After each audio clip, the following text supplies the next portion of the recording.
Okay, you guys, I am back. I cannot tell you what happened. I mean, like I told you once before, the struggle is real, the fight is real. Don't think that it's not, because trust me, there's a lot going on over here.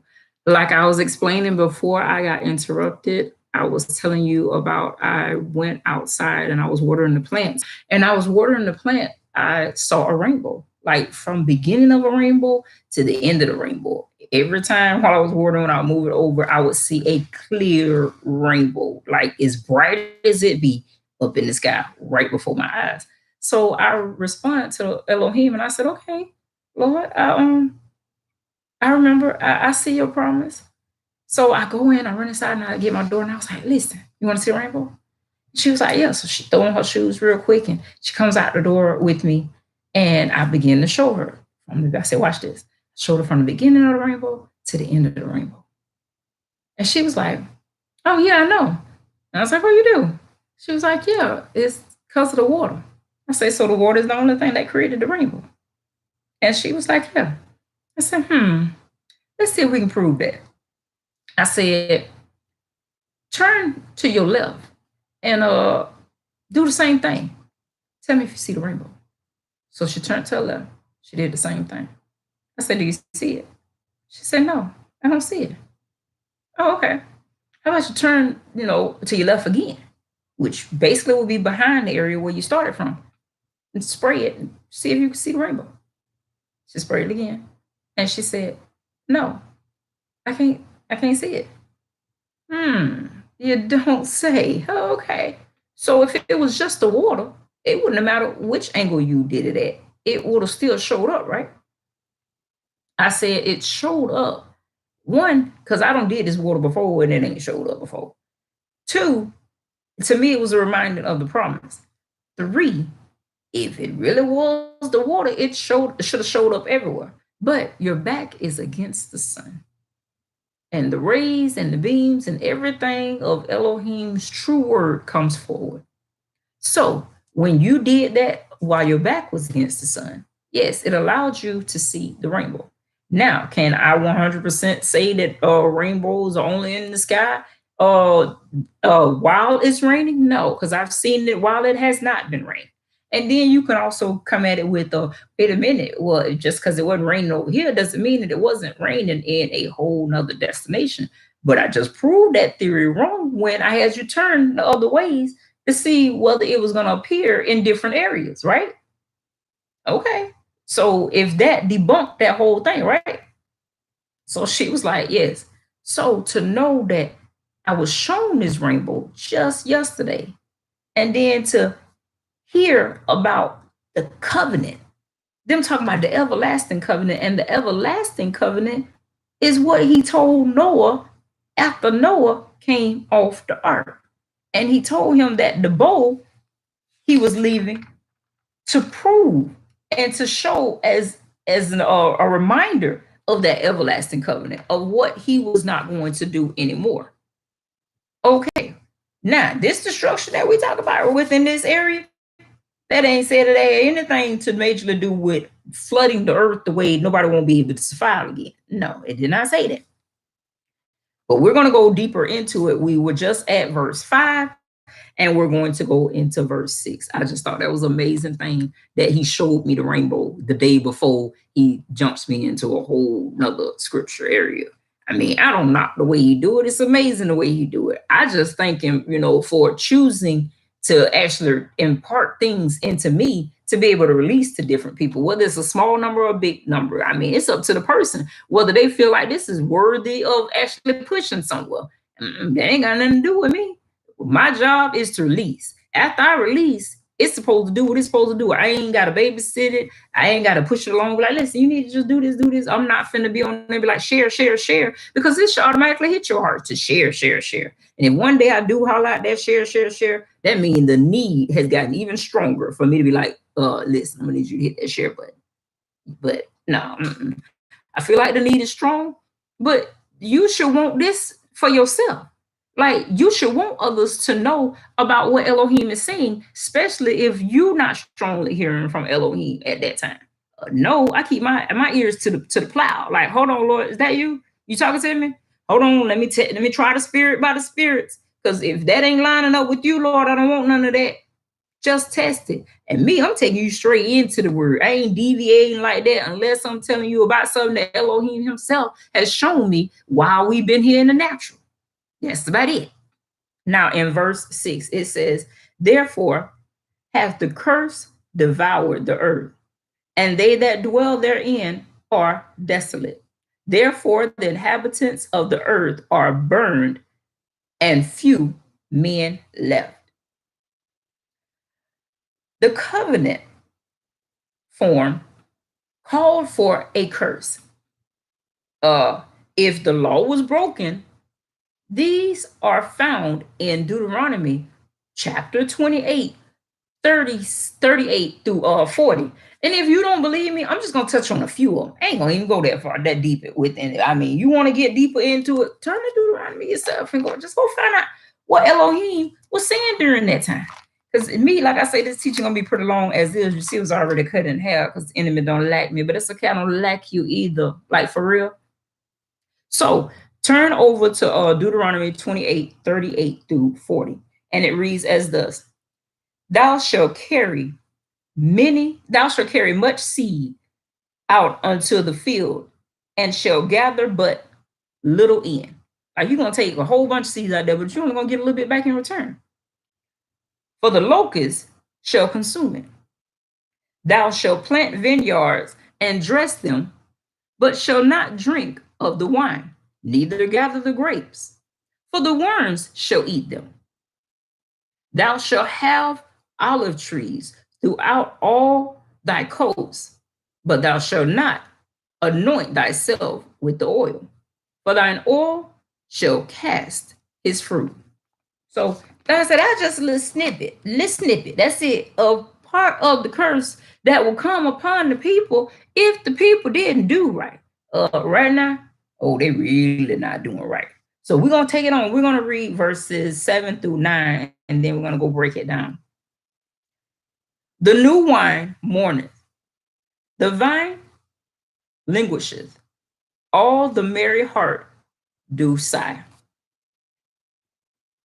The mirth,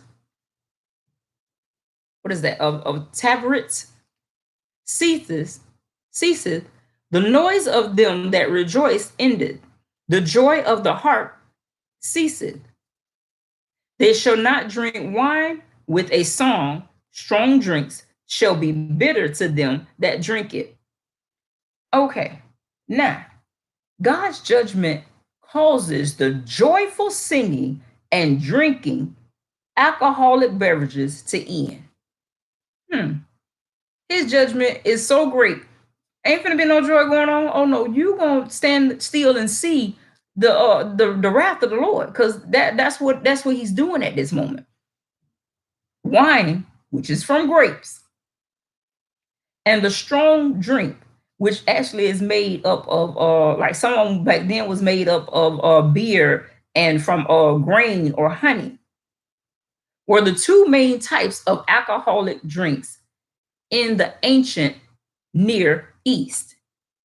That's what they were mainly drinking back then. But he telling you straight up, like, no, you ain't gonna be able to do none of that. Like, we cutting all that out. In verse 10, the city of confusion is broken down, every house is shut up, that no man may come in. Now, in verse 10, when it says the city of confusion, it's not talking about a specific city. It represents evil men and women who are the subject of Elohim's judgment, meaning they the theme of this judgment right here.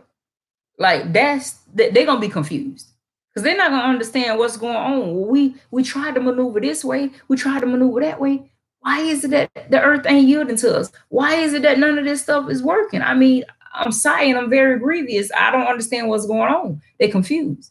And nothing that they do is going to be able to take them out of that confusion. In verse 11, there is a cry for wine in the streets. All joy is darkened. The mirth of the land is gone. Now, pay attention. The production of wine will decline. so much that the people will cry for it, but will go unsatisfied.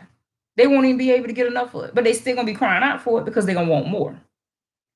Wine is associated with joy and celebration. Notice every time wine kicks in, whenever somebody actually drinking wine, most people, let me put it like that, because Lord knows there's some people that, they drink just to go to sleep. It ain't got nothing to do with joy or celebration or a special occasion. No, like this calms me. Oh, okay. That's what you're telling yourself. But that's mainly what it represents. It represents joy and celebration. You do it with weddings and birthdays and births and all this other kind of stuff. A lot of people enjoy wine. The judgment of Elohim will bring such festivities to an end. Wine is also blots pain, meaning people drink wine to get rid of, if they've gotten like a wound or something like that, they'll drink wine to take away the pain.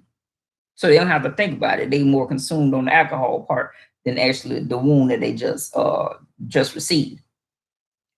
This may be another reason the people will cry out for the wine because of the suffering that Elohim's judgment will produce. Now, in verse 12, because we're moving along, Adonai, thou wilt ordain peace for us, for thou also hast wrought all our works in us. Okay, in 12. In 12, did I turn too much? I think I turned too much. I went too far. Let's jump again. 12 actually reads, the city is left desolate. The gate is smitten with destruction. That's why I was like, I look over my notes and my notes ain't lining up with the word. I was like, hold on, something off. Got to get it back lined up. Now, the gate is a wall. The gate in a walled city represents its defense system. When the gate is destroyed, it has no way to defend itself, meaning that the enemy could just come in and take what they want at that particular time. And you will see this in other areas within the Bible that, they didn't have a gate up. No, it was easy to get up in there. Like anybody can come in and out as they wish. In verse 13, when thus it shall be in the midst of the land among the people, there shall be a shaking of an olive tree, and as the gleaning of grapes when the vintage is done.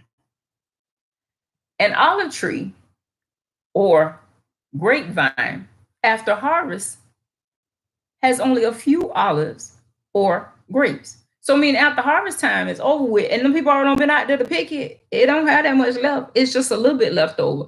It reminds me of during the time of Ruth, when Naomi went out there and she was gleaning, in the field back in the Bible days. It was taught to them that, listen, when you go in the fields and you pick the wheat or whatever, don't try to pick all the wheat. Let some fall by, and if it falls down, don't pick it up. Leave it for those who are poor, those who don't have anything, so that they will be able to be fed too. Elohim was always looking out for his people. It didn't matter what category that you fell up under. So I don't understand how we get to this level of trusting and believing in the wicked side. Like a lot of people really conforming to this stuff. So the Bible says, be not conformed to this world, but be ye transformed by the renewing of your mind. Please, people, renew your mind. Renew it on a daily occasion, like not just every now and then, because you still might end up faltering. If you stay out of the word, you already know you're going to end up faltering, because that's what the enemy looks for. He looks of ways to trip up people by keeping them out of the word. But no, we ain't finna give him the upper hand like that. We're going to get in our word. We're going to study. We're going to do what we're supposed to do so we can be on point at all times. We're going to read verse 14 through 16. And it reads as thus. They shall lift up their voice. They shall sing for the majesty of the Adonai. They shall cry aloud from the sea. Wherefore glorify ye the Lord in the fires. Even the name of Adonai, Elohim of Israel, in the isles of the sea. For the uttermost part of the earth have we heard songs, even glory to the righteous. Okay, we're gonna pause right there in the midst because that's like part A of 16. We're gonna hold off right there. Notice that those who sing are not specifically identified. I mean, they don't let you know who out there singing. They could be Israel or the remnant from all nations. The fact that they are in the uttermost parts of the earth, that's what you have to focus in on. Like, wait a minute, the uttermost parts of the earth. I don't know if this could really be Israel, Israel. But we know if we look in another scripture, it tells you in another scripture that he's going to gather his people from the four corners of the earth. So meaning they ain't all in that one area. No, they scattered abroad. But it's okay. Elohim gonna bring y'all right on back into one designated place. And one day you need to do actual studying on the true Israelites. I'm telling you, it's deep. I mean, like real deep. I don't know if the Lord is going to release that for me to release unto you, but if he do, trust me, we can come back and hit it up. The uttermost part suggests that if it does refer to Israel, then its image, it gives you an imagination of a time when they will be scattered among the nations. In any case, these verses indicate that there were some people who celebrated the downfall of the wicked described in the previous verses. So meaning it lets you know that because of everything that these people had been through, they were singing unto the Lord. Like, finally, Lord, man, these jokers getting justice. We getting some justice for all the stuff that they don't put us through. Go ahead, Lord, do your thing. You don't suffer long for all the stuff that they don't did to us. Now it's time to actually bring some justice out. So, and you don't cover us too. Oh yeah, thank you, Lord. Now, in the second part of it, this is Isaiah. You know it's Isaiah because how he actually speaks about himself. He goes from seeing the vision. Now he starts to speak within himself. And he said, but I said, my leanness, woe unto me. The treacherous dealers have dealt treacherously. Yea, the treacherous dealers have dealt very treacherously. So meaning in him seeing this in a vision, because this wasn't during his time, he's seeing a future event. And he can see right off the bat that, oh, they dealing real cruel to the people. Like they treating them people wrong, like seriously wrong. But whoa. Unto me, just by seeing this, like this is major. We're going to do verse 17 through 19 will be our next area. Fear and the pit and the snare are upon thee, O habitant of the earth. And it shall come to pass that he who fleeth from the noise of the fear shall fall into the pit. And he that cometh up out of the midst of the pit shall be taken in the snare. For the windows from on high are open, and the foundation of the earth be shaken. So the part that I really want to harvest on, I mean, we can go deep down into it, but we understand that there is some major judgment coming on. Those who just fear the sound of what's going on, they're going to fall into a pit. Those who actually make it up out of the pit going to be taken into a snare. So, like, you're not escaping this, no matter how much you try. Those who have done wickedly and evil towards Elohim's people, oh no, you're not going to be able to escape this right here. No, you still going to suffer through this. Then it says, for the windows from on high are open. Now, the last time we actually heard about, we hear about the pouring out a blessing part, but this is a different type of windows. We talk about being open because these type of windows that was open that they're talking about is the same windows that was open during the time of the flood when Noah was in the ark. This was like some major rain that was going on. But trust and believe, it ain't finna be the type of rain that happened during the time of Noah, because he already made that promise. And we already know that when his word releases, oh, it ain't gonna come back to him void. No, it's gonna do exactly what it's supposed to do. But we have heard of incidents where it has rained in places for days. Didn't cause no major like flooding where it went the way people was dying. Now you got that flood that comes in from like water coming in from off of an ocean and stuff like that, as well as with rain that can cause major problems on islands. But I'm talking about a major worldwide flood that, you know, basically covers all the way up to the highest mountain. No, that part you will not see anymore. But will you see some major rain? Oh yeah, because we already know Elohim angry. He ain't finna give you no peace in this area. So, saints of God, even though you cover, buckle down, because you're gonna be around to see a lot of this stuff go on. Then it goes on and it says, and the foundation of the earth do shake. Oh, sounds like earthquake to me. When the foundation's shaking, we already been seeing bits and pieces of them saying, oh, it's climate change and this is what's happening, this is what's causing all the things to go on within the earth. We ain't paying no attention to what Elohim said in his word that was going to be coming to pass in the actual scripture. No, we push that aside because we know that man know what they talking about. No, they don't. The climate been doing the same thing it's been doing for years. It's been hot, it gets cold. It's been hot, it gets cold. Now, what we really feeling is the earth warning, starting to get to that area where the earth is like, oh, this is like, oh, this is too much. This is evil. This is grotesque. I can't deal with this. I'm feeling a certain type of way and I want to act out. That's exactly what it is. Now you're like, oh, Mother Nature is angry. No, the Lord is angry. Not Mother Nature. The Lord is angry. It's a difference. It is truly a difference. Now, in verse 19, the earth is utterly broken down, and the earth is clean, dissolved. The earth is moved exceedingly. Dissolved, that's another form of saying it's destroyed. Even though it's saying it's clean, yeah, we don't wipe out all the little crazy stuff. Man, you got people falling in pits, people trying to get out of pits. They ended up in snares. It's a lot going on at this particular moment. No, we're doing a cleanup act. We're wiping out all this right here. We finna start this right on over, but in a different way. In verse 20, the earth shall reel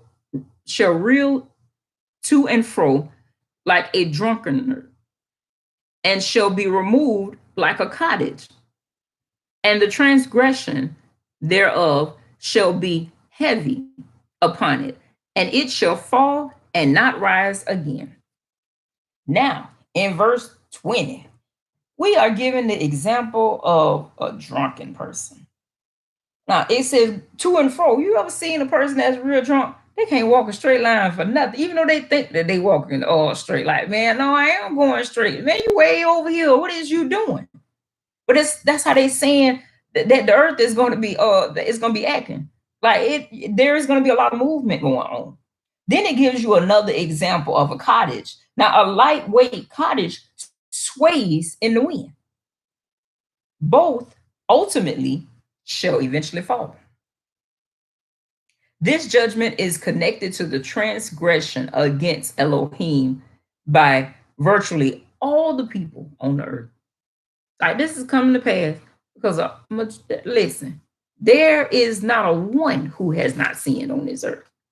Now, when you come into covenant with Elohim and you trying to work out your own soul salvation and live this thing right until that day of his comeback, you gonna see some stuff, but you gonna make it over. But not everybody's gonna make it over. Please don't say, oh, wait a minute, she said I'll make it. I know it's just this time I'll make it through.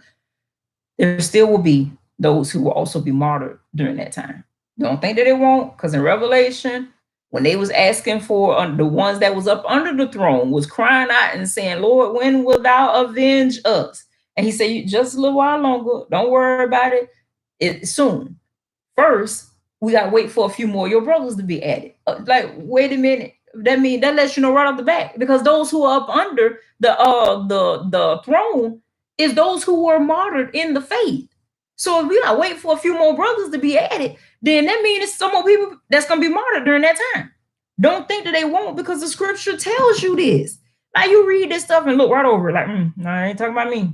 Or, whew, I know that ain't gonna be me. You don't know that. You have no clue.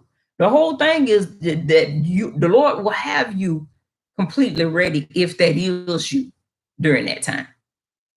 We moving on. In verse 21, it reads as thus: And it shall come to pass that in that day that the Adonites shall punish the host of the high ones that are on high, and the kings of the earth, and the kings of the earth upon the earth.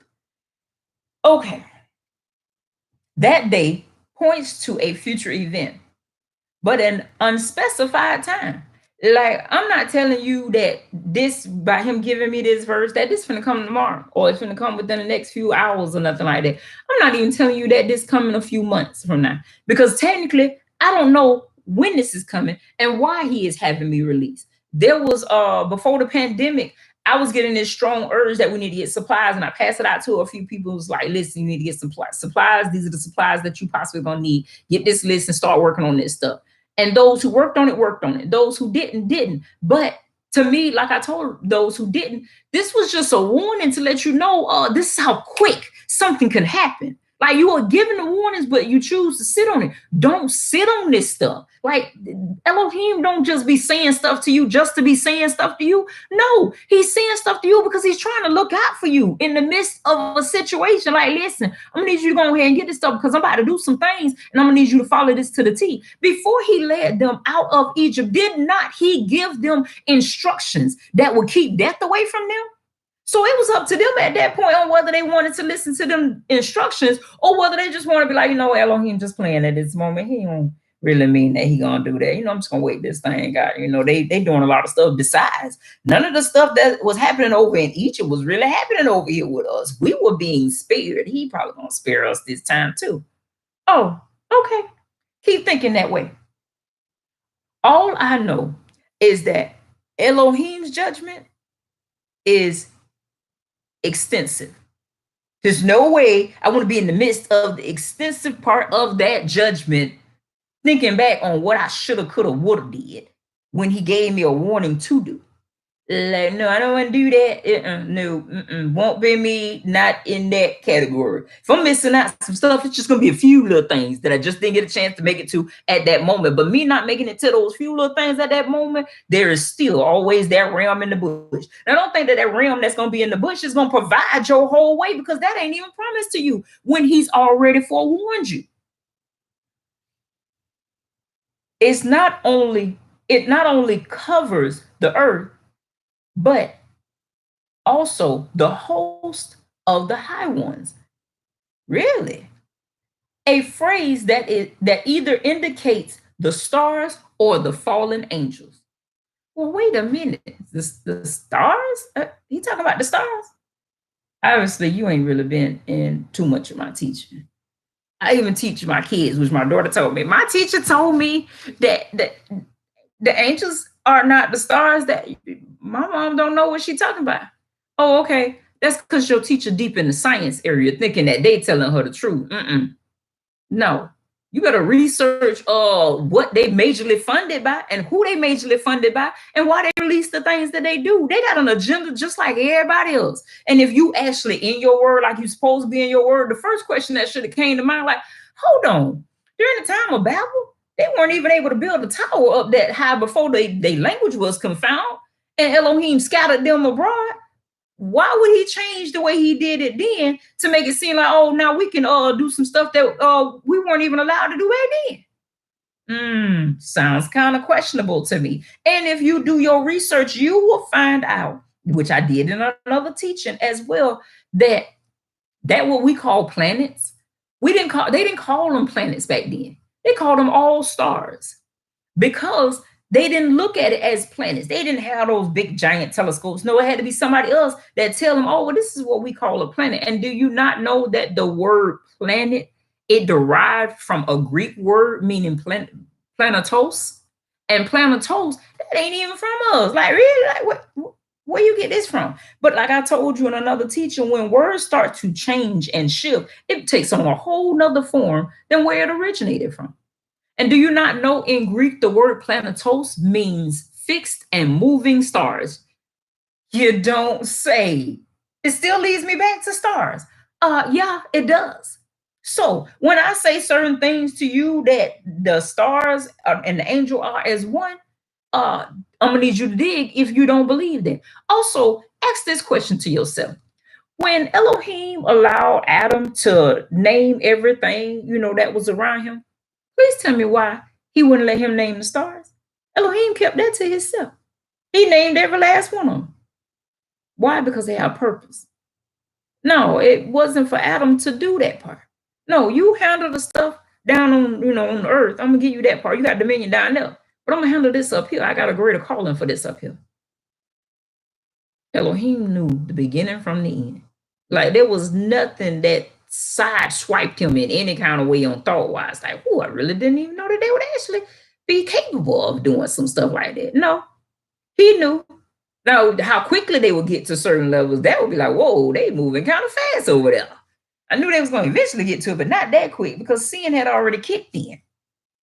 Now, also pay attention to your fallen angels. We already know that fallen angels, I mean, come on. And if you dig deeper into your books, you will find out that those same angels were what they call the watchers.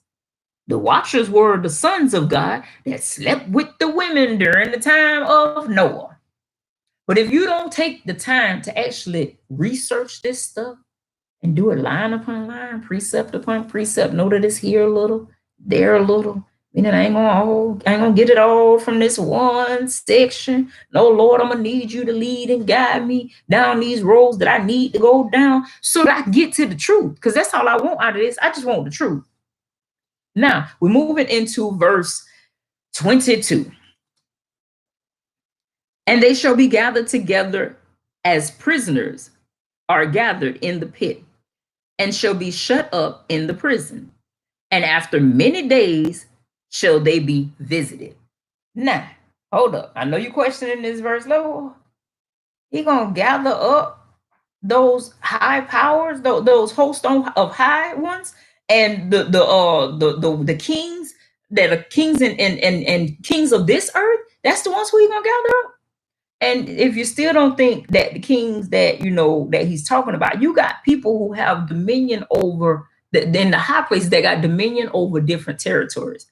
And if you really want to question that one too, please go into the book of Daniel and question the fact why, when Daniel knew that they were supposed to be out of captivity after them 70 years was over with, and he began to speak to the Lord, and he went into deep prayer to the Lord and decided to fast for them 21 days. When the messenger angel finally got to him, he said that he was held up by the prince of Persia. Now, your question should be, hold on, are you talking about an earthly prince? Because I don't think that an earthly prince can hold up an angel, right? For real? And he had to get Michael, the archangel, in order to come help him so that he could get away to be able to bring the message to Daniel. Excuse me, once again, this leads us to there are kings and hierarchy in high areas that are over territories that you know nothing about because you don't pay attention to the heavens like that. Now, I'm not telling you to get deep into your area of finding out about the stars and how everything moves to see if it lines up with you. No, not it don't line up with you to that full extent like that. This is all surrounded over Yeshua. All surrounded. And if you ever actually do the true teaching in it, you will find out. Now, don't do that half teaching. That half teaching, because there's a lot of things that got twisted up along the way so that you don't so that road don't become that easy for you to go down without faltering or ending up in a lost destination. No, when you go in for this, know that when you go in, you got to dig deep. Don't take that first answer. No, this seems like this might be a disguise. I don't think that this is leading me nowhere. Continue to dig. If you're really trying to get to the truth, Elohim say, seek me and I shall be found of you. Like, you have to really look for me because I really ain't hiding like that. I'm in plain sight. You just can't see me because your eyes are not spiritually open. When your eyes are spiritually open, you're going to see like you've never seen me before. Now, also question the thing that, wait a minute, he said he's going to put them in prison. Is it the type of prison that I'm used to seeing? Like where a person go in prison and you able to visit them and they got their little short span of time and since they don't did their time, they get to get out. No, this visitation implies bringing justice, meaning in the case of punishment, when they get visited, they're going to be punished. The word says that the saints will judge the angels. And they ain't talking about the good angels. They talking about them fallen angels, the ones who decided to go against their inhabitants, to do something they wasn't even supposed to be doing in the first place. That's the judgment that's coming. So when you get ready to visit them, oh, it ain't finna be no good. Like, listen, how much longer you got left? Man, I can't wait to see you when you get out. No, not no one, not that type of visitation. No, you're going to be visiting them to put judgment down on them because that's what the word says. Last but not least, we are at our last verse of the night, and that is verse 23. Let's get it in. Then the moon shall be confounded, and the sun ashamed, when the Adonai of hosts shall reign in Mount Zion and in Jerusalem, and before his ancients gloriously. Now I know this verse can kind of throw a person too. It kind of hit me at first until I started to dig a little deeper and fully get to the understanding of what it's actually saying to me. Basically, what it's saying, even the moon, which we know the moon is the lesser light that's in the sky, and the sun is the greater light. Even the moon and the sun will pale in comparison with the brilliant light emancipating from off of Elohim. That's glowing off of him. It's so bright, it's gonna put them jokers to shame. Like, man, he just showing out at this moment. Really, you got to do it like that, Lord? Like, there's no reason for us to even shine off any form of light at this point. Like, you too overbearing for us. As he exercised his sovereign reign from the temple. We already know that that's where the temple is going to be. The New Jerusalem is going to be right there in the heart of Zion and in Jerusalem. That's where it's going to be at. So, people, please, after all this, I mean, I don't think we should have too many questions about how deep their plan will go or how far they will go because they moving quickly. I mean, and they serious about these moves. They've been planning this for a good hot minute. Just because you starting to see these things come to pass, don't mean that they ain't been working on this for a while. They put players in position just so things could come to pass. You pay attention to these shifts and move, but remember, in the end, it is we who have victory. In the end, we make it over. See, I heard on another teaching, which is very true. The everybody say that when they talk about the whole rapture, oh, we're going to be raptured out, the whole caught up and meet them in the air. Yes, I get that, but to me, that's only done for the new earth to be put down. The bad has to be taken up out of here.